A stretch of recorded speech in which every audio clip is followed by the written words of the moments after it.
There we go. Okay. Just going to share my slide as well.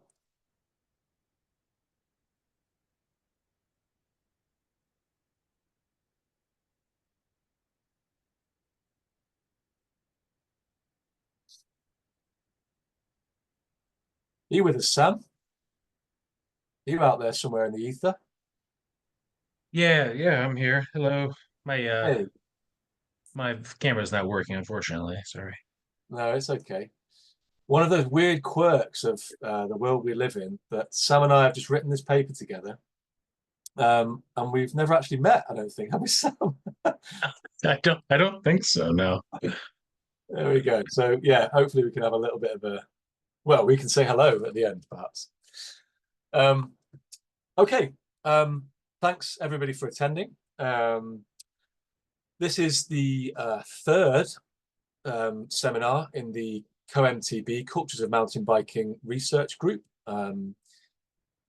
CoMTB, if you don't know, I think most of you do because we're all members, perhaps maybe with the exception of Sam, is the first research group of its kind in the world to focus exclusively on why, how, and where mountain biking matters to people around the world.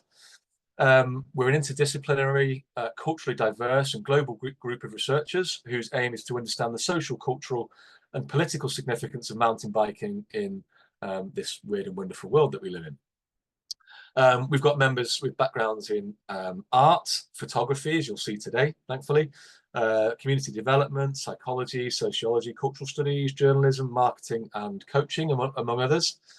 And I guess what binds us as a group is that we're passionate about helping organisations to address a range of identities, bodies, environments, and inequalities. And of course, one of the methods that we use is the seminar series, which takes place, as I said, 4 times a year. This is the third of 4.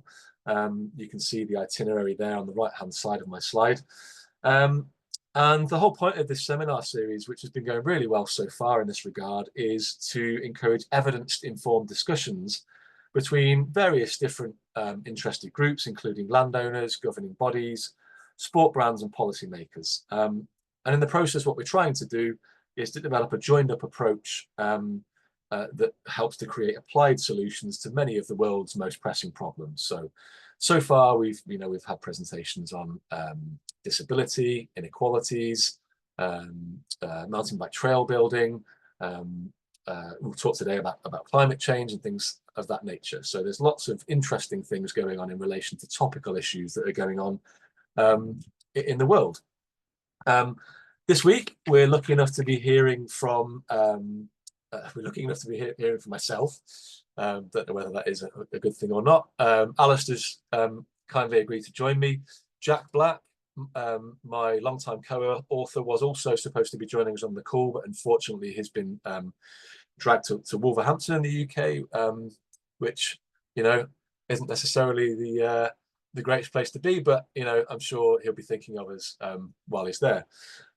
We've also got Kim with us. Thank you, Kim, who, as you'll see from the slide on the right-hand side there in the third session, is going to be talking to us about trail forks and merges and looking at, I believe, the social impacts of recreational mountain biking in the States. Right. Really straightforward structure to these sessions. Kim and I will present one after each other. I'll go first, if that's okay, Kim. I've prepared a 15-20 minute Alastair and I have prepared about a 20-minute presentation where we'll kind of share ideas. Then I'll hand over to you, Kim, for another 20 minutes or so. And then we would normally have up to half an hour of questions, but given the attendance today, I'm not convinced it's probably going to be that long. Okay.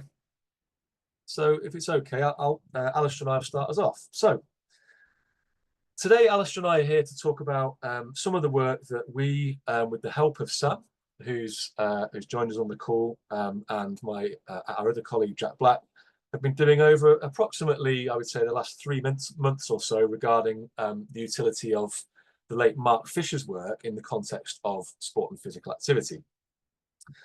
Specifically, what we want to do, or what we have been doing, and what I want to do today, with Alastair and maybe even Sam's help, if you want to chime in at some point, Sam, is to pick a small part of this commentary from this paper that we've just submitted, and is now under consideration for a journal, and look at how we might understand that the utility of Fisher's idea in the context of mountain biking in particular.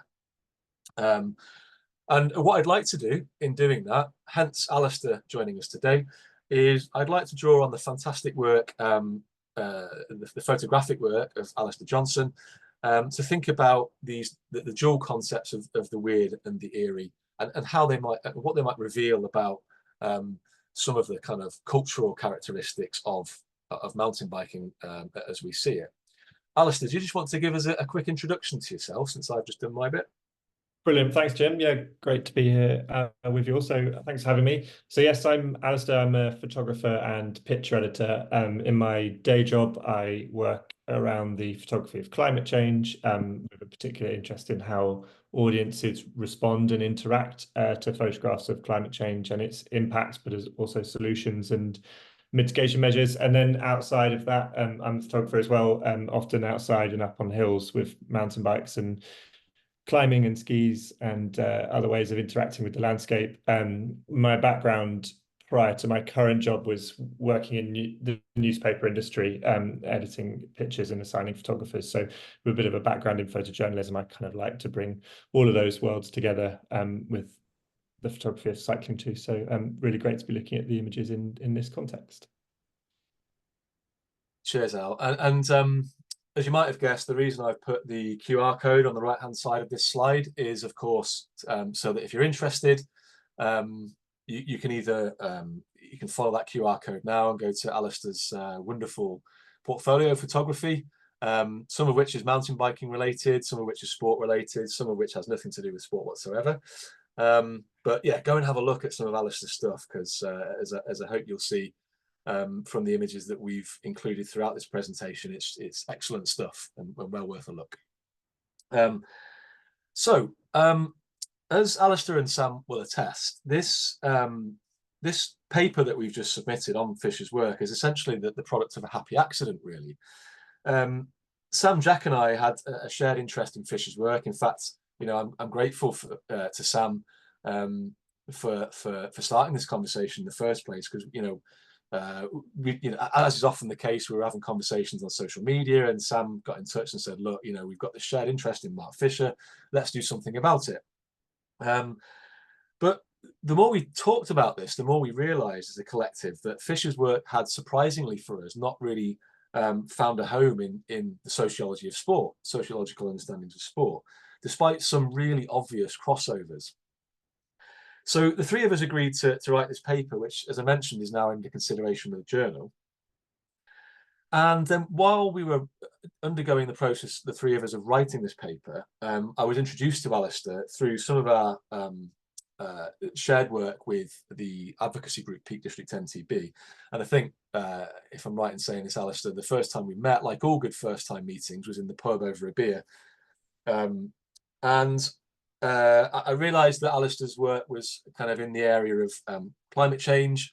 That was something that really interested me. Alastair's got lots of other interesting stuff going on as well, regarding race and colonialism or post-colonialism, which maybe we can talk about later. And as someone who is interested in photography as a means of communication, as soon as I started looking at Alastair's work, I realised that there's something that could work there in terms of, as you'll see, the application of Fisher's work. And I think the three of us, Jack, Sam and I, were agreed that there was potential to use Alastair's photography to highlight both the temporal and spatial aspects of certain parts of Fisher's theoretical oeuvre. So upon this realization, the four of us set about working together on this project, and Alastair has kindly allowed us to include some, or in particular two, of his photographs that I'll show later today within this paper. I think what's really nice, and what Alastair and I were talking about before, was that I think from both sides there's often a bit of trepidation when people who actually have real jobs and, like academics, work with academics who they might kind of perceive as being stuffy or overly theoretical, and I guess there's a similar thing sometimes with academics, where they worry about going into the real world and stepping beyond the confines of academia and actually working with people in that world. But suffice it to say that, so Jack and I asked Alastair to provide a short explanation for why he'd taken the 2 photographs that I'll show later. And I just remember Jack emailing me back after Alastair's email, an explanation, and just going, mate, this is absolutely spot on. It fit our kind of conceptualization of Fisher's work perfectly and provided the perfect platform through which to apply specifically Fisher's notions of the weird and the eerie. And I guess overall, just to sing the praises of this lovely community we've got here, I think that speaks to the interdisciplinary nature of CoMTB and the people that we've got joining us on the group, because that's what we're all about, really, sharing these ideas and thinking about how we might apply theory to practice. So what I want to do in what follows is just to reflect on the products of this collaboration, whilst also highlighting how the concepts of the weird and the eerie might serve to resist anthropocentrism and challenge political impotence in the face of multiple existential crises that we face in our current world. And I guess what I'd like to do in doing this is just to urge scholars and practitioners of sport to accept that things are never quite as they seem, or indeed feel, and to embrace the ghosts of our as yet unrealized sporting futures. Okay, so why Fisher then, and what does he have to do with sport? Well, Fisher was and still is a really prominent theorist of society and culture. And in the last decade or so, in particular, Fisher's work's become a cornerstone of contemporary cultural theory. Across several significant publications, most notably Capitalist Realism, which is where what Sam was writing about in his portion of our paper, but also the book The Weird and the Eerie, which is what this presentation is about today, and Ghosts of My Life. Fisher helped to uncover the pervasive influence of individual competition and private interest, and how these two things are monopolizing often our various cultural realms, such as education, art, fashion, film, television, music, and architecture, respectively. And for us, perhaps the most crucial aspect of Fisher's commentary is the really adept way in which he takes apart the mundanity of certain economic and political systems that routinely strip away our imagination and almost kind of prevent us from imagining or envisaging or debating how the world might look differently were it to be otherwise, were it to be something other than what it is now. But as I mentioned earlier, and it's worth reinforcing, despite some really obvious intersections, and even a brief skirmish into the world of sport by Fisher himself. If you don't know, Fisher was a massive Man United fan, and like many current Manchester United fans, he was a bit kind of dismayed at the kind of way that the club was being run, and wrote a few articles to that effect. His work's not ever been applied, to our knowledge anyway, been applied in a really systematic way to sport and to explain the cultural phenomenon of sport. So the things that he's talking about come up frequently in sport-related, especially critical analyses of sport: capitalism, history, nostalgia, cultural industries. But never has anyone made the effort to explicitly acknowledge the relevance and applied value of Fisher's work. And I guess that's most pressingly where Sam, Jack, myself, and Alastair felt like we could kind of develop some ideas. The theoretical contribution that Fisher makes is that his work follows an experimental imperative. And this is why I, in particular, really like Fisher's work, is he encourages thinkers to maintain a distance from what we might describe as the stale aspects of culture, things that don't seem to be going anywhere or seem to have been kind of constantly regurgitated, but also not losing sight of what remains so perniciously common, what's obvious to everybody, but yet we don't seem to be able to critique. And what Fisher allows us to do, not least in the context of sport, is to look at those very patterns and behaviours, including those that might be obviously immoral, abusive, or polluting, for example, and to kind of like analyse and pick apart the way that they might structure, for both better and for worse, our everyday lives. And this is where Fisher, we feel, has really clear applications to mountain biking, because we've got this ability to question what we might see as the inevitability of our present and all its predicaments, whilst also importantly, which is very important for a lot of mountain bikers, especially if you're working in kind of advocacy or politically in mountain biking, is to try and imagine how mountain biking might be otherwise seen in, at some point in the near or very distant future. So on this, there's two concepts that stand out as having the most critical potential. I just want to quickly elaborate on these. The first is the weird. So according to Fisher, something is weird when we introduce two or more things, such as nature and culture, for example, which don't necessarily always sit comfortably together in the same space. So in these instances, we're left with an unnerving sense that something is wrong, or that certain objects or entities should not exist as they do, which ultimately then compels us to consider whether our current way of thinking might necessarily be adequate. So what I like about the weird is that it can be characterized as a phenomenon that both disrupts and subverts the ordinary. We've all had those situations where we feel weird about something. It's weird and it's disconcerting, but at the same time, it can kind of get us to think about why that thing might be weird and therefore what we can do about it. And Fisher applies this to a wide range of different cultural industries. He specifically focuses on things like fashions, music, and what he's doing in the process of analyzing these things is looking at how the weird might help us to engage with the cosmic, with certain horrors that exist in everyday life, with strange, unnerving entities, and those things that might defy conventional forms of reality.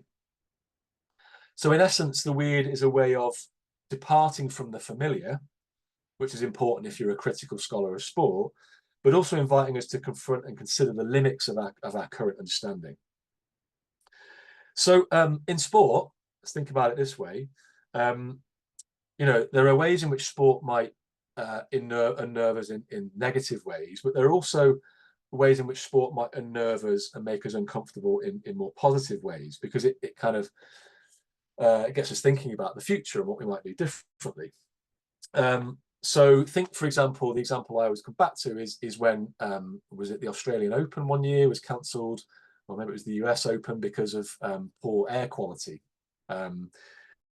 Or when, as per the picture below, which I think is very weird, we find people who turn up at a ski slope with no snow on it. That's weird. Something isn't right. Where's the snow? Why can't I breathe at a tennis tournament? It's odd. It's a disconcerting feeling, and that's exactly the kind of feeling that Fisher tries to harness. Pop tennis on mute there. So what's brought to light in these aspects in these examples of the weird is that uncanny fact that events, that sense of the uncanny makes us think about how these things sit outside of the environments in which they occur. So more examples might be, in this instance, the Olympics in Rio not too long ago, or when we get like the Formula One taking place in really destitute parts of India, for example. Those events, really lavish, spectacular events, really kind of shining examples and celebrations of capitalism, are taking place right next door to poverty and people who are living in destitute conditions, who can't feed themselves. And that is also as weird as the example of no snow being on the ski slope, because what it does is it kind of, whether it be poverty or the kind of introduction of CO2 emissions in an otherwise quite clean environment, things that are normally not really thought about get brought into sharp focus and get us thinking about what these moments might mean. And it's in these moments it's these moments that I would suggest that are important, because they pique our curiosity and invite us to explore potential alternative realities to things like climate or inequalities, for example, and how things like major events or tourism, in the case of skiing, might actually contribute to that sense of the weird. Okay, so that's the weird. The eerie, by contrast, and it is quite different, is constituted by a failure of absence or by a failure of presence. So to give a really clear sense of how this might work, the sensation of the Eerie occurs when there is something present where there should be nothing, or there is nothing present when there should be something. And bear with me on this because I will explain this. So the picture at the bottom is a great example of this. Think of dilapidated sporting venues famously in places like Athens or Montreal, I think was another example of this, which are left abandoned, completely dilapidated and abandoned after the games themselves. These are sites, aren't they, that were once, shining examples of the sporting spectacle, but they're now overgrown and deteriorated structures that end up resembling something from like HBO's The Last of Us series, like end of the world type stuff. Because what we get in these images is the absence of what should understandably be present: cheering, crowds, competing athletes, the extravagance of the media entourage, photographers, cameramen, journalists, all that stuff gone, and they're the things that make these events alive. So naturally it feels quite weird when they disappear. And what these examples of Eerie Olympic venues stand as is stark reminders and points of debate regarding the deceitful narratives and ideologies that are often associated with this so-called legacy of the Olympics. So ultimately what the sites represent is that they have a haunting significance in Fisher's terminology. Because in his own words, they've got this, they represent an atemporal failure of absence and presence. Nobody's there when people should be there, and that's eerie, it's odd. So Fisher, to give examples outside of sport, talks about the kind of shock that comes to characterize the eerie. Because what we get is, what's eerie is the very serenity of these environments, whereas they should be kind of convivial and full of presence. They end up being quite serene, but in a way that we find uncomfortable and kind of quite haunting in many ways. And Fisher's go-to term in this respect is this idea of the eerie calm. It's calm, it's peaceful, it's pleasant, and it's tranquil. Now, these spaces, in many respects at the bottom there, look quite nice and peaceful, but at the same time, it's that very sense of peace and quiet that reminds us about the eeriness of what preceded it. Okay, so at this point, I'd like to get to the good stuff. I'd like to get to some of Alastair's photography, because I think this is where both the weird and the eerie, respectively, really come to the fore, and we can illustrate this via some really concrete examples. So we've got two photographs, that both of which have been included. So you can find these via the QR code at the beginning and go and look at Alastair's portfolio, but we've also included these in the paper that we're hoping is going to be published sometime soon. Alastair, would you just like to give a bit of an overview of this first photograph, if you don't mind?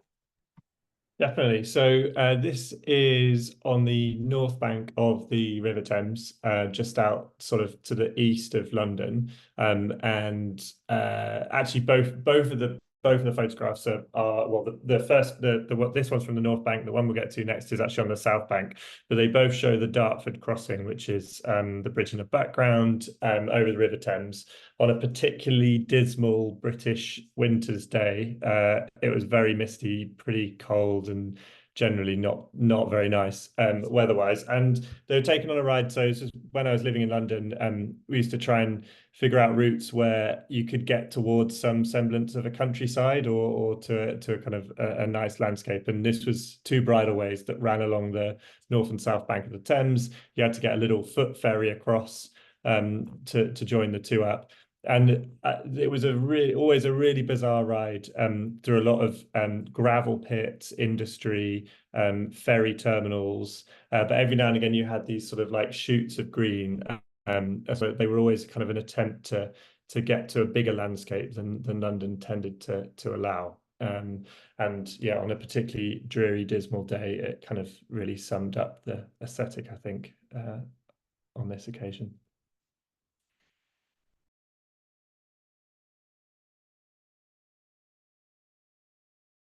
Or you're on mute, Jim, if you're talking. You may not be.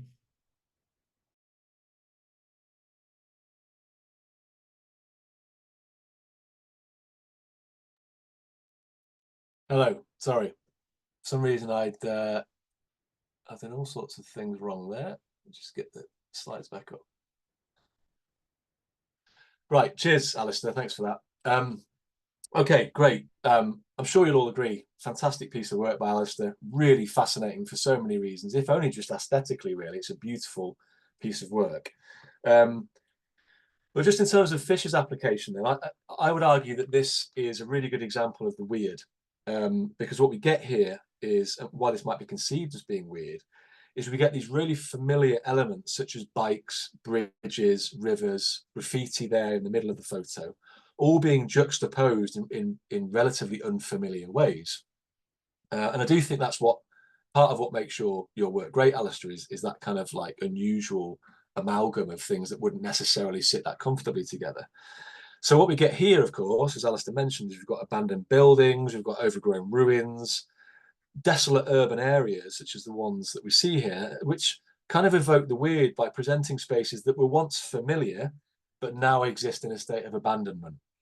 And I think this is, in many ways, as nice as these photos are to look at, they're also quite disturbing, if you don't mind me saying, Alastair, because they make us think about the kind of destructive role of capitalism, or perhaps in the case of the river, maybe the kind of wasteful activities of industry and maybe even maritime activity as well. I guess what photos like this also introduces to is surreal portrayals of a really familiar place.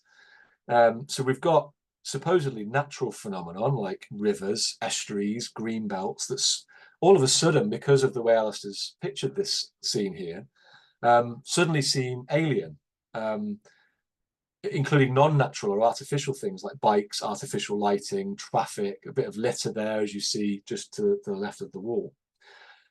And as a mountain biker, I think this is interesting because I think the bike adds another layer to this. Because we get this kind of movement between an experience of the cyclist through these weird landscapes. And we get that interplay between the cyclist and the environment that can produce images that emphasize the strangeness of that journey.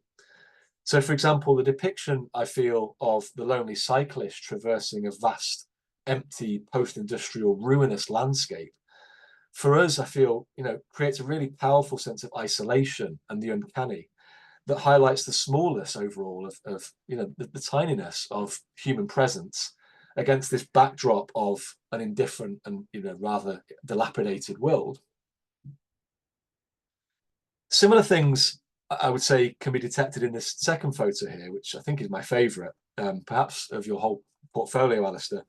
But I think this represents something slightly different, and I want to just go on to talk about the Eerie here. Would you mind just giving an overview of the photo, Alastair?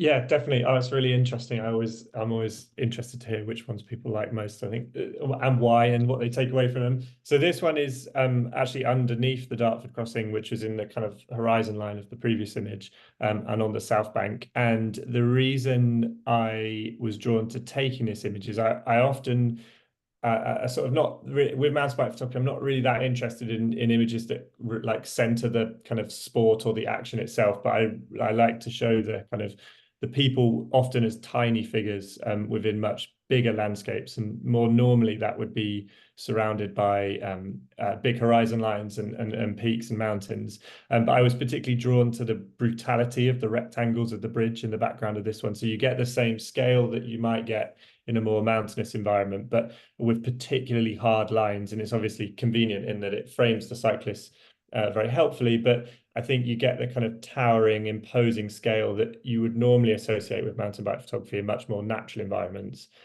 with the kind of added sort of almost viciousness or brutality of the built environment that we're riding under. And not pictured is the thundering traffic over the top, which I would love to get through in a photograph, but yeah, didn't quite get that bit.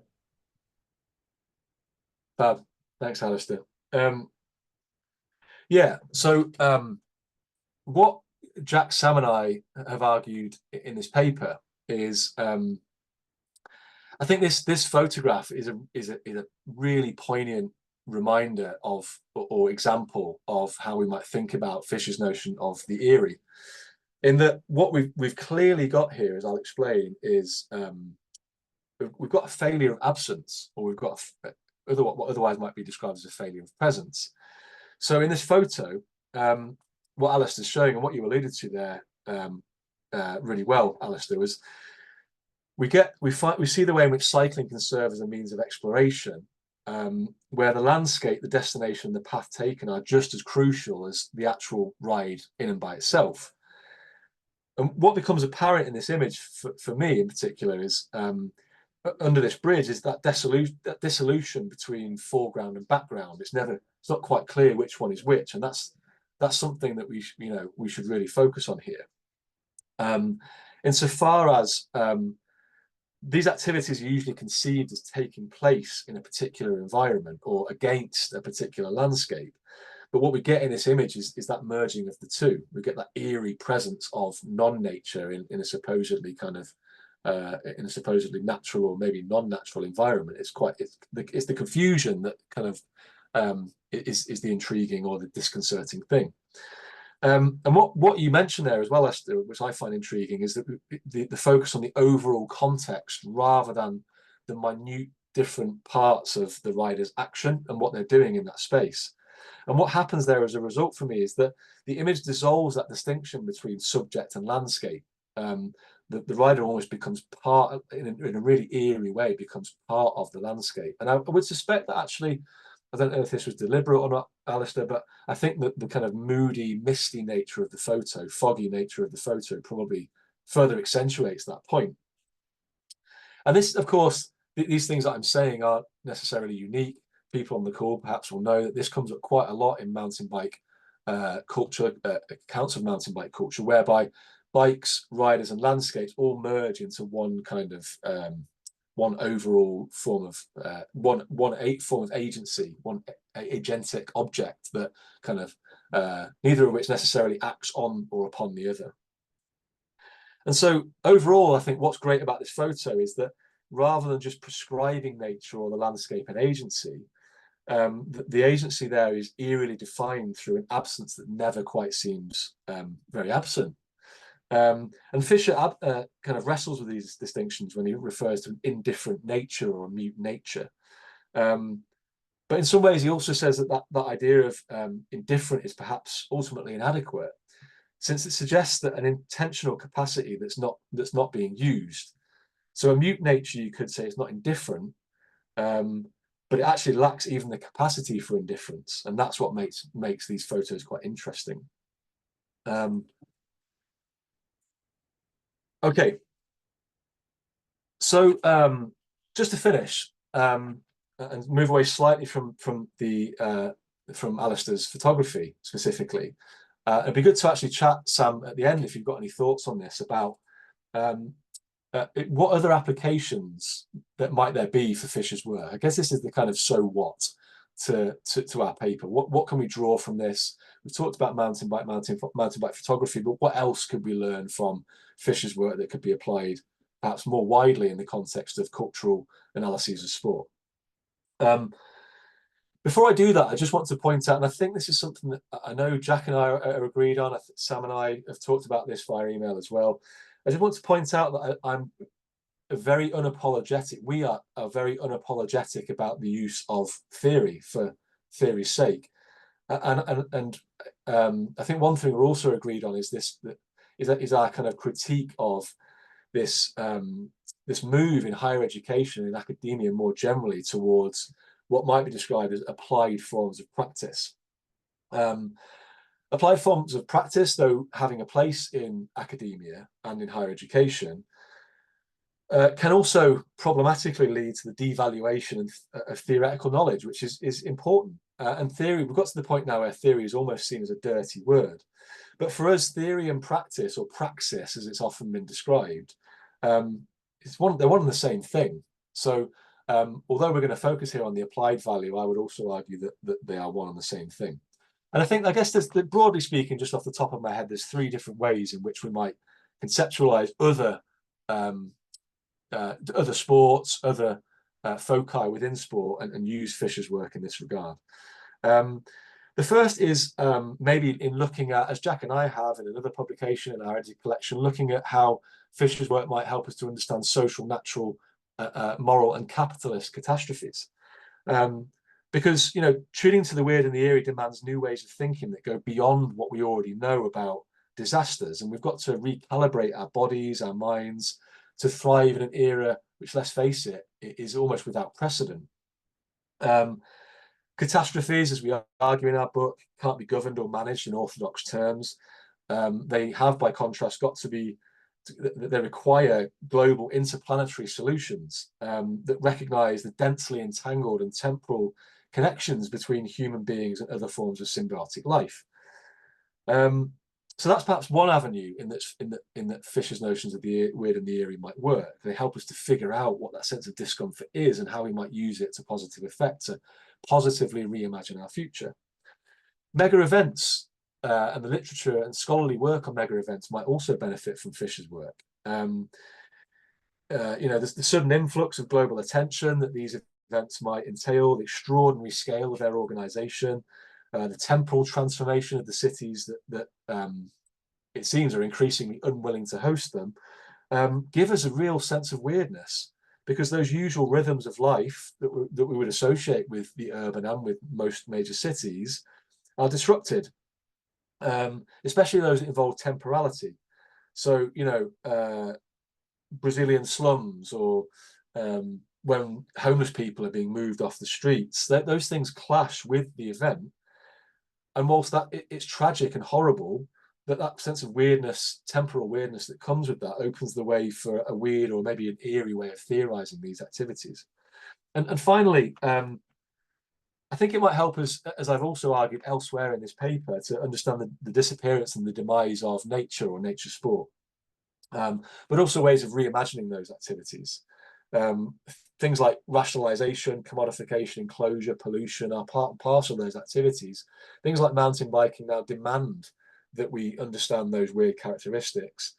You look at something like surfing as well. Those worlds that were once innately natural or wild are now environments where, we're swimming alongside human turds or used condoms in the sea. Or, think of mountain biking, where your people are weirdly going out into the countryside to experience an escape to nature, but then using a man-made or a kind of sculpted mountain bike trail to find that escape. That's a weird experience. The two don't go well together, and that's something that I think we do well to understand.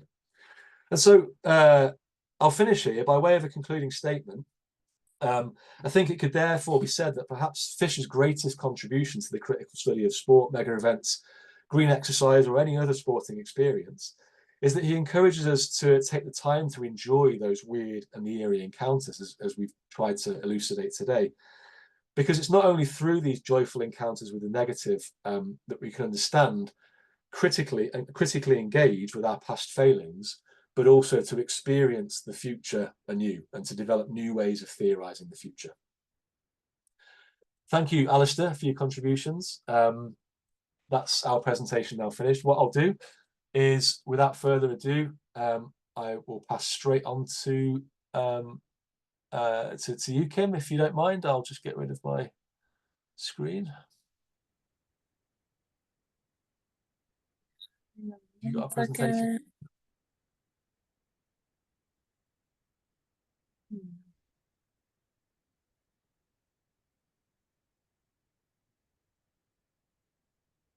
We're in absolutely no rush, so take your time. Can everybody see this?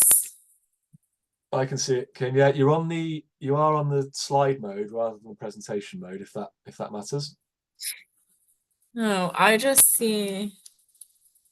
Hang on. I honestly, I don't think anybody minds it being in this format, if that helps. But if you wanted it to be in slide mode, yeah, it's not in that mode yet. Interesting. It says that it's on slide mode from my. I'm just gonna do it like this because. Oh, did you share the screen before you put it into slide mode? That might have been the maybe. Yeah, I did. Yeah. Is it worth? So let me unshare and try again. I'll stop sharing then.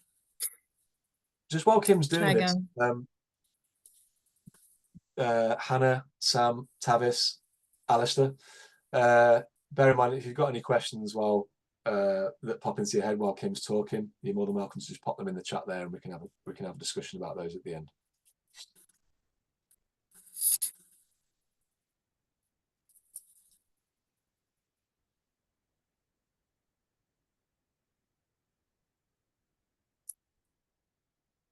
I think I can only do it like this. Absolutely fine. No bother at all. Okay, so you don't see just like the first slide. If I advance this now, do you see a second slide? No. So I think that's a problem though, right?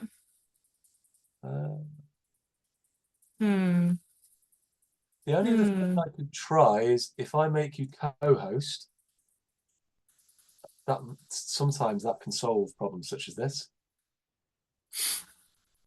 Try again.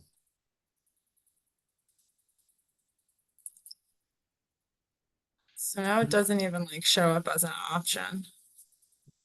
The other solution, Kim, is if you want to just quickly, I'll pop the recording on pause. It's not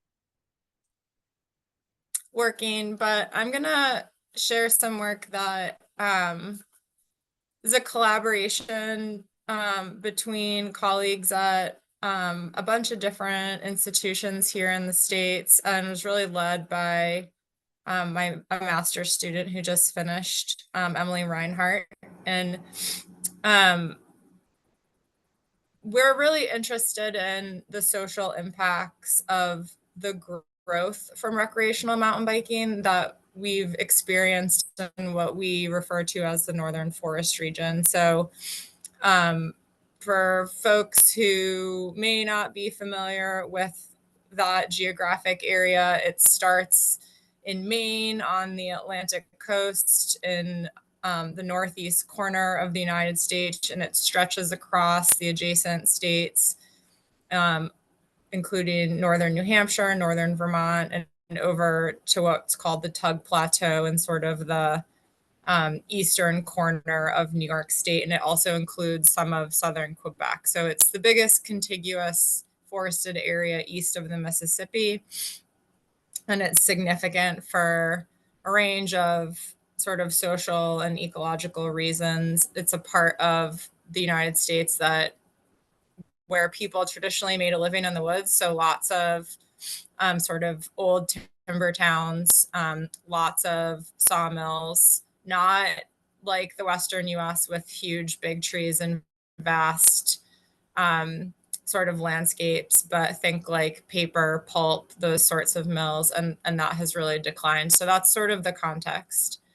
As I said, this is a collaboration between folks across the states and includes some research scientists from the United States Forest Service, folks from the upper Midwest and Michigan, where they're seeing some similar trends, and then a range of community partners throughout New England and that sort of eastern corner of New York State. We have also had a number of graduate students involved in this, and although I'm presenting today, it's really mostly their work. So I would just want to make sure that Kate Kuklinski and Emily Reinhardt both get named because they've done the heavy lifting on all of this, on everything I'm going to present today. So by way of background, I think this is sort of the story around the world, but the United States, and in particular, the Northeast, has seen a huge growth in mountain biking.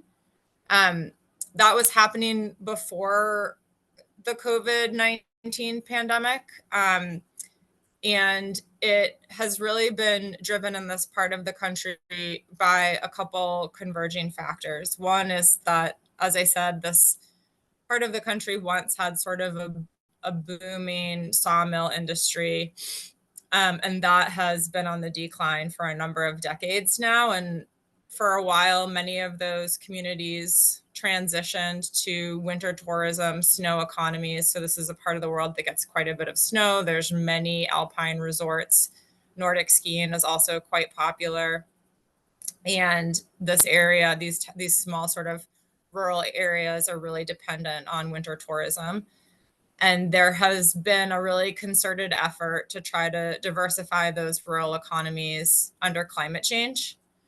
At the same time, when the COVID-19 pandemic began, this region of the country is sort of drivable from major metropolitan areas like New York City and Boston, and many, many people who did not feel safe in cities and wanted to be able to recreate outside safely away from crowds where they felt like they weren't going to catch the virus, took up mountain biking, purchased mountain bikes, maybe relocated to some of these northern, more rural areas, either bought a second home or they made the second home that they already had their primary home and made their city house their secondary house.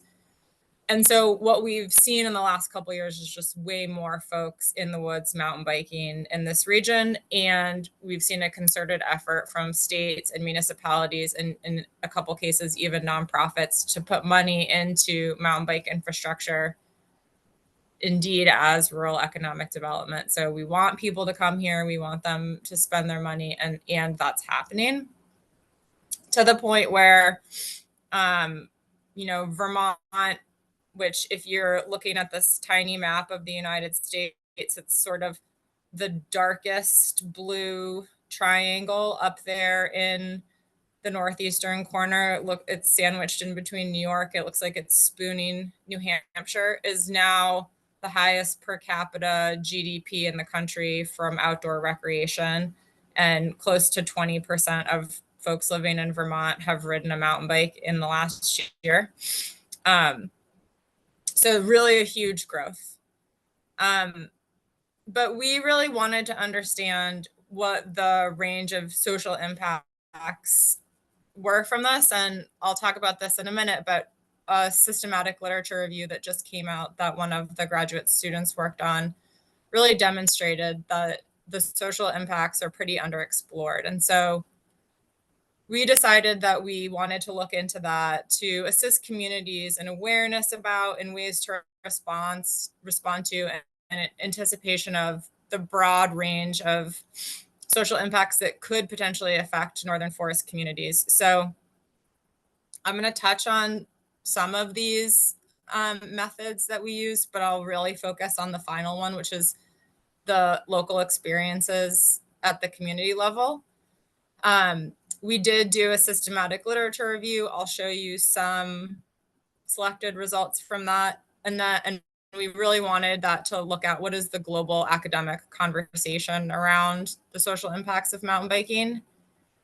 And then we wanted to get a look at a national level conversation across the US, a regional level conversation across the northern forest. And then we chose communities across the northern forest that were involved in an initiative called Bike the Borderlands, the mission of which is to build a new forest economy. So communities that are really embracing mountain biking as a way to build rural economic development in towns that have traditionally been forest dependent sawmill towns. So you see all of those towns listed there. And some of you may be familiar with Kingdom Trails in Vermont. It gets a lot of press. So if you're not familiar with it, if you Google it, you'll find news stories pretty quickly. We wanted to visit all of those towns and try to understand how this intentional investment in mountain bike infrastructure as rural economic development was working out for them. What were the impacts, the good, the bad, and the ugly? So I'm going to focus on telling you about those results today. Before I get to that, I'll just say, as I mentioned, that one of the graduate students, Kate Kuklinski, did a systematic lit review following Prisma method. So really, really detailed systematic lit review, looking for every paper about mountain biking that had ever been published, and then looking at really what the emphasis was, what region it was in, and trying to identify sort of gaps in the literature across time, space, and theme.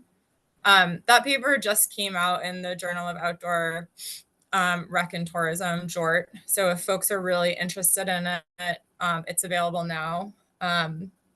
And I'm happy to share a link, but if you just look up Kuklinski mountain biking, I think you'll find it. And then we separately do have the bibliography from that review available online as well, so that if folks are really interested, you can look that up. Of course, now that I'm talking, I can hear my kids gonna come up and interrupt me. One of the big takeaways from this is that there's not a ton about conflict in the literature. So you can see this little red circle down here. There's quite a bit written about conflict sort of in the early days of mountain biking, if you will. But then as time goes on, we sort of see a shift in what people are doing research about, and there's kind of less on this topic. So that will become relevant in a minute here. To start looking at the community level, we kicked off this project by doing focus groups with folks from all of these communities. And so we held 2 virtual focus groups and 1 in-person focus group. And we were able to hear from over 100 individuals that represented 34 organizations across these communities in the Northern Forest. And those folks included mountain bike advocates, mountain bikers that, do something else for a living. Mountain biking is their recreational choice or their athletic choice. We talked to land managers, small business owners, people who just live in town, essentially anyone involved with or affected by the growth of mountain biking in their community. And our goal was really to hear what questions they had so that we could drill down into, sort of the challenges that they were looking at or try to answer some of the questions that they have. Hang on, Ellie, I'm on a call, please. And so you see all of their questions here. We then had a graduate student code the questions sort of by topic using an existing framework, and to really try to think about, okay, like if we're going to narrow down here on some of these social impacts, what are the social questions that the community is raising? And you can see that there's a range of questions that they're raising that are not social, that we did not try to answer, right? So we heard a lot of questions about ecological impact, and that's great. We're able to hand those questions over to our colleagues who are ecologists, but for our purposes, we really focused on these social questions. Once we had a pretty good idea of what the communities were dealing with and what they wanted to know more about, we set out to do community level inquiries in these towns. So we conducted, when I say we, I really mean my master's student, conducted 15 interviews with 18 individuals, trying to understand what was happening in these towns. Was there any conflict that was coming up? Were people benefiting? Were jobs being created? Was it working as economic development? Did they see more kids on bikes? College students wanting to return after college because they had ridden trails here and thus had developed a sense of place and place attachment? Like, what's going on in these towns? And then she transcribe these interviews. Actually, she used Otter AI. If anyone does interview research and hasn't tried that, it works out pretty great. And then because we were really interested in conflict and sort of the lack of conflict from the systematic lit review, we used this theoretical framework. I was really glad to hear Jim say that y'all are interested in theory, because that's really where we're going with this. And so it'd be great if folks had feedback. But we used a pre-existing theoretical framework that had, first been, I'll move this so you can all see, first been proposed by Jacob and Schreier in the 90s, and then was adapted by Bob Manning and colleagues a little over a decade ago. And it really speaks to how conflict happens in a recreation setting. And I'll say that, Bob's work mostly took place in U.S. national parks. So it's very specific to thinking about recreation in a park or a protected area between individuals recreating. And so when we applied this to our interviews, here we go, here's our special guest, something perhaps surprising or perhaps unsurprising, given what I just told you happened, which is that we actually found quite a bit of conflict, or Emily found quite a bit of conflict. So you can see that she's got a bunch of references that are coded at conflict. But then if you look at the child nodes, underneath them, they're not also coded at the specific parts of the framework. So she found a lot of conflict, but it sat outside the component parts of the framework that we're using. So it doesn't meet that, it doesn't sort of jive with the pre-existing theory. And just to give you a couple examples, we found a lot of evidence of increased access. For example, for adaptive riders, we heard from the U.S. Forest Service that they're seeing a whole range of new demographic of folks that are coming to recreate in national forests that they've not seen before, and that, mountain biking is providing that opportunity for them. And then we also saw issues of closures of trails on Penobscot Nation land. This is an indigenous group in this part of the country. And then really the biggest theme that we saw around conflict was this idea of what we're calling lifestyle seekers. So sometimes in the literature, we'll hear the term amenity migrant. We didn't really love that idea. We felt like migrant it wasn't really a good term for this group of people.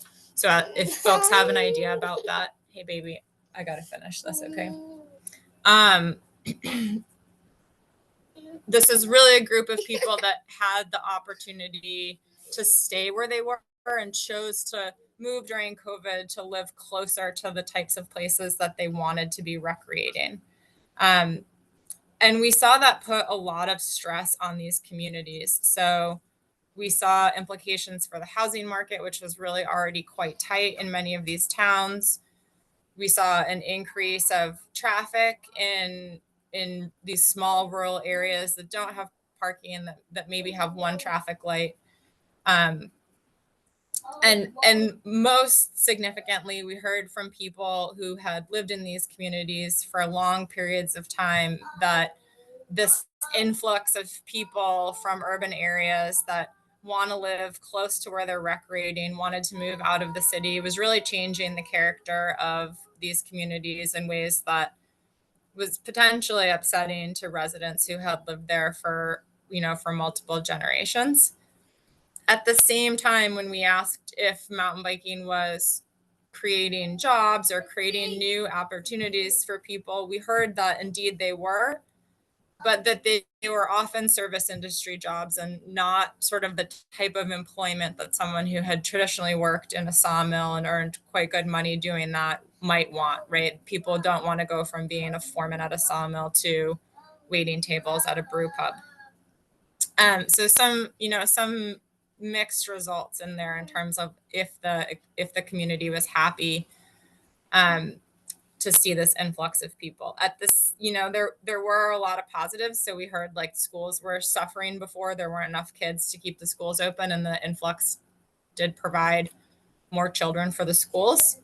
So really some mixed results about community impacts. And this really tended to align with what we were seeing more broadly in the literature around amenity migration in the past, and then around in migration, or what people are calling COVID era movers, right? These folks who they lived in New York City, they lived in Boston, and then they really sort of jumped on the mountain bike bandwagon during COVID and went as far as to relocate to areas that had mountain bike trail infrastructure so that they could live close to where they're playing. This is like a pretty wealthy group of people. They're able to make these moves. So again, I don't love the term migrant. And if people have ideas for other terms, I'd love to hear them. We're going with lifestyle seekers for now. As I said, sort of these trends that we saw, they really didn't fit in the conflict framework. that we originally used to code. And so this is really like our theory contribution here, is thinking about what would an expanded theory look like. It's really more than being about on-trail conflict between user groups or between a user group and a manager. And we're thinking about how can we expand this to include community characteristics, right? So if there's not enough infrastructure, there's not enough housing, then an influx of people to an area to make use of mountain biking trails is going to cause growing pains, right? That's the working title of the paper that we're writing, this idea of growing pains. There's an idea of heritage or small, maybe sometimes we would say insular, rural communities, and the influx of new people is going to potentially change that heritage. And then a limited amount of jobs in schools and houses. Of course, as you bring people in, it's going to put more pressure on already stressed lack of infrastructure, already stressed housing market. So we've added in here this lower blue circle to try to encapsulate that. And then we've also added in these changes in perceived quality of life, right? So if we think about the boundary of conflict, recreation conflict, as being the trail network or being a park and protected area, then it's hard to imagine changes in perceived quality of life that stretch outside of that. And so really what this extended theory is trying to do is stretch those impacts a little further. I'll just also very quickly say that we also heard from one community that they were really, really specifically concerned about the increase in traffic on the road and the road safety issues that emerged as a result of that. And so we were able to get aggregated Strava data from Strava Metro and overlay that with Department of Transportation data. We're also able to validate the Strava data with trail counters and identify some areas of concern. So I'll say that this is a manuscript that's in review, but just for folks who do mountain biking research, if anyone is interested in it, Strava has a nonprofit arm that works with academics and municipalities, and it's mostly been used for urban transportation planning. So for example, the city of Vancouver use this to figure out where to put in bike lanes. But we were able to overlay the Department of Transportation data with the Strava data and look at where there's times of the day and areas where there's a lot of cyclists on the road and a lot of vehicles on the road at the same time. Remember, this is an area that still does quite a lot of logging. So like a lot of big logging trucks on the road at the same time as cyclists crossing main thoroughfares to try to get to trail networks. And that is helping this community identify where they need bike lanes and signage. So just a quick note that, really this stress on infrastructure was something that came through pretty strongly in our interviews. And then we were able to get some geospatial data to really validate what folks were seeing and to try to provide some solutions. I know we're finishing at 3:30, so I'm kind of trying to zoom. And also it just got really dark here. I think it's about to thunderstorm like crazy. So our next steps, USDA's U.S. Department of Agriculture, and in the U.S., the Forest Service is nested under agriculture. We just received some funding from them to expand this work geographically up into the upper Midwest. So that's like the mitten of Michigan that you see there on the left. And we'll be broadening our scope and hiring graduate students and postdocs. And then I'll be spending part of next year on Vancouver Island as part of a Fulbright award to engage with Canadian colleagues. And I think I saw Tavis Smith is on this call. So also exploring collaborations with Tavis and with folks in Quebec, and really looking forward to trying to dig into really understanding impacts to rural communities, especially, transition towns, places that are trying to use mountain biking to be more resilient in the face of climate change. So with that, I think I'll stop sharing. And I think we have some time for questions, right? Brilliant. Thank you so much, Kim. You're I tell so you what, welcome. if you know, sometimes you go to those job interviews and they ask you if there was ever a time when you had to deal with a period of stress. You can cite this. Yeah, I think in the last 20 minutes you've had just about every obstacle thrown in your way. Can you tell how dark it is Presentation, here? Like it is the middle of the day and it just got this dark thunderstorm. because it's Unbelievable. Well done. Well done, you. I feel like my presentation was a breeze compared to what you just had to go through. So yeah, thank you, and thank you for. I'll just tell you, it is where I just got like a notification on I have a Tesla battery in my house that like there's about to be a storm, your battery is charging. So if I totally lose you, that's what happened. Yeah, I'll understand. And we'll immediately follow with an email to make sure you're all right. No, we're gonna be fine. But yeah, I see actually like some questions in the chat, so They're I all can mine, try to actually. answer them. Sorry. Oh, they're all yours. Okay, go ahead and ask them. Just because I've got a terrible memory, and rather than writing them down, I thought I'd just pop them in the chat to remind myself. Yeah. So I'll kick us off if that's okay. We've only got kind of 13 minutes, but that should be a bit of time just to have a chat.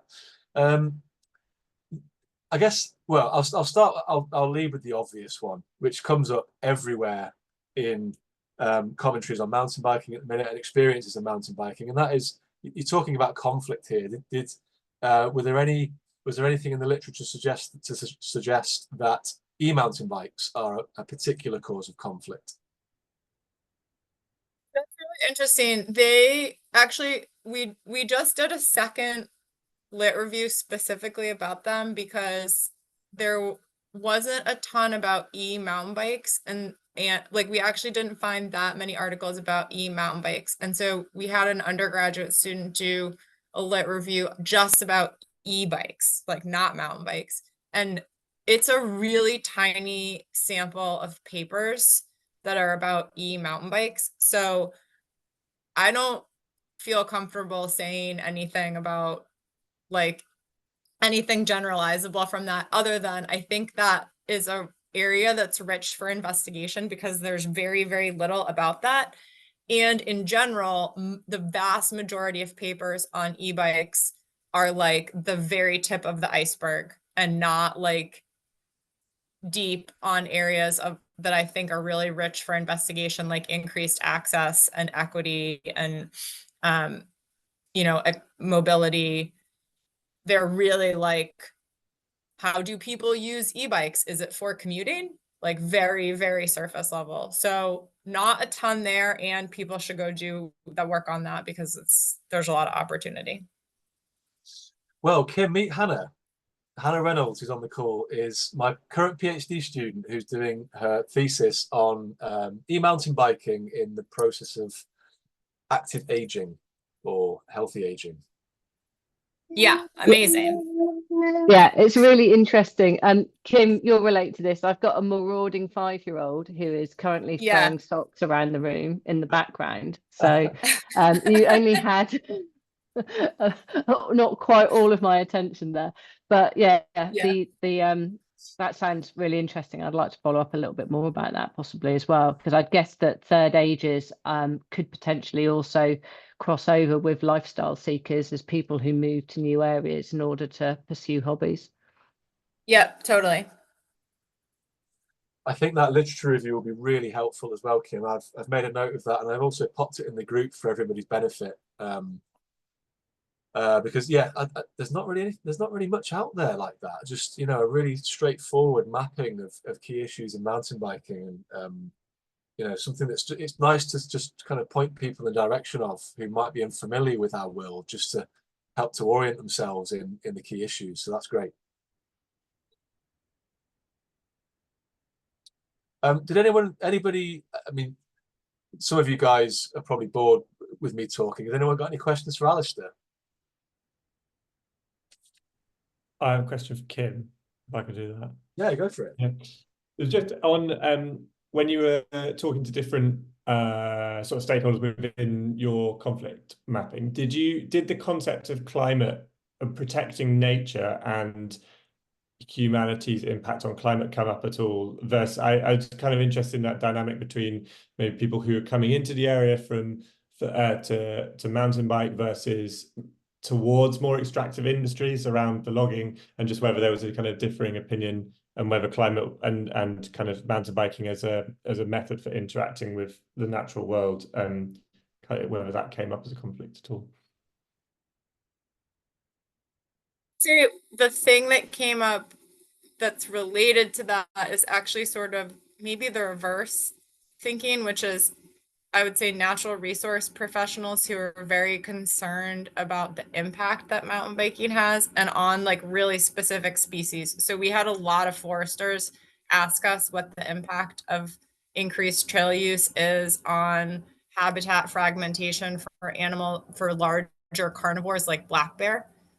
I'll say that when you were giving your presentation, one of the things I was thinking about is like sort of the overlap between our two ideas, right? So like as things become weirder, is that changing how people feel about the amount of time they spend in the woods? And then like, would that impact then all of the things that my work is looking at, right? Like as things get weirder, will people want to relocate? Will they even feel connected to nature and a sense of place to these places that have historically been meaningful to them? Or is that going to get reshaped as climate happens? I did not hear that yet.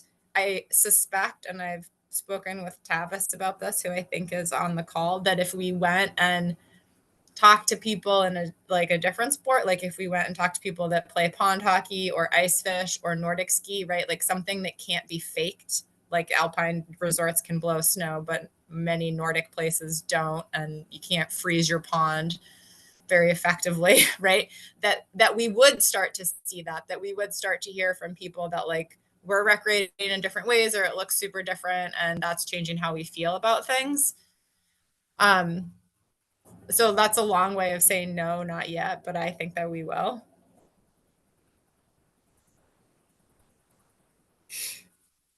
Thanks, Kim. Tavis, did you have any questions? I don't know if he's present. Yeah, I could ask a question. Can you guys hear me okay? Perfect. Great. Good to hear from you, Tavis. Yeah, thanks. So Kim, I have a question for you. I've been reading some work like environmental sociology that's coming out of the States, and one of the things that has come up there, at least my reading of it, is around the divide between sort of like an urban political sensibility and a rural political sensibility. And knowing what little I know about politics and policy in the US, and sort of like, you know, left and right political polarization, I'm wondering if those kinds of issues are overt as part of the conflicts that you're seeing. Like, is there kind of like an identity politics around urban people coming from other places into more rural places, and does that kind of solidify around policy discussions or anything like that? I don't know if it solidifies around policy discussions, but I do think that identity politics is an undercurrent. I think this is a great question. And I think that identity politics is an undercurrent in a lot of the, well, they're not from here and they're changing my town sort of response to people who are lifestyle seeking. And I think it's important maybe to say for the whole group that this part of New England is like quite small, like communities are really tiny and quite insular, and in many cases like very hard to get to, right? Like not a highway. So something might be geographically not that far away, but take several hours just because of the lack of, you know, big fast roads, right? You have, and in Vermont in particular, there's this idea of what it is to be a Vermonter. So some people will say you have to be born here, and others will say you have to have 6 generations in the ground here. And I'm like, well, I don't even have 6 generations in this country, so I guess I'm out. So there's like a very deep sense of like what it means to be from one of these communities and what it means to be from away. And if you're from there, I think the tendency is to be more conservative, right? And so I do think that there is like this sense of rural, small town, maybe more conservative, and we don't want it to change, versus more cosmopolitan folks from a city, maybe more liberal leaning, have more money, coming in and changing things. And that is the source of some of this conflict. I think it is exacerbated by the fact that our housing market is so tight, and the people who are coming in have a lot of money and are able to price out people who have been in these communities for many generations, and that is just leading to bad feelings, bikes or not, you know. So yeah, I think that could be explored through several dissertations very fruitfully, and I haven't even scratched the surface.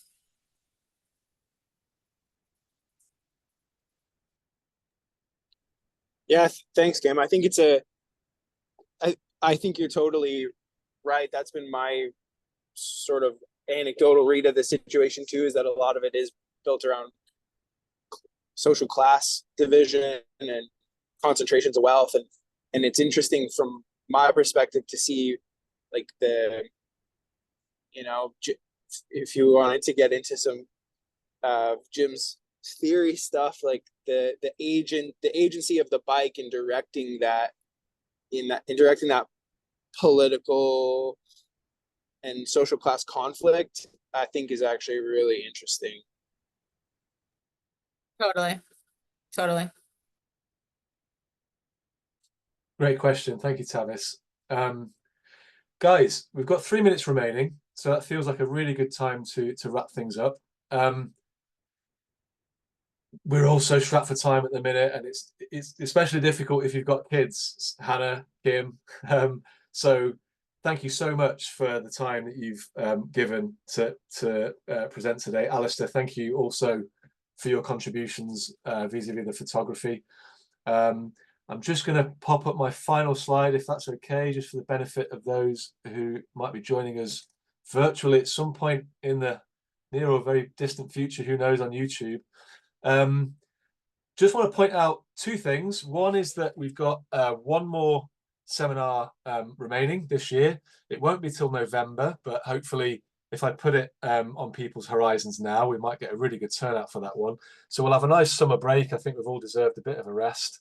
And then we'll come back fighting in November. And we're going to hear from Tavis's sister, Hayley, whose PhD thesis is on parent-child co-participation in mountain biking.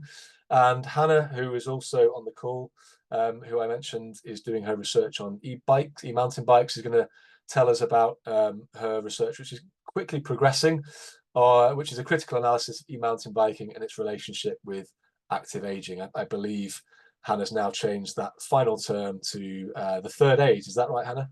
Yeah, that's right.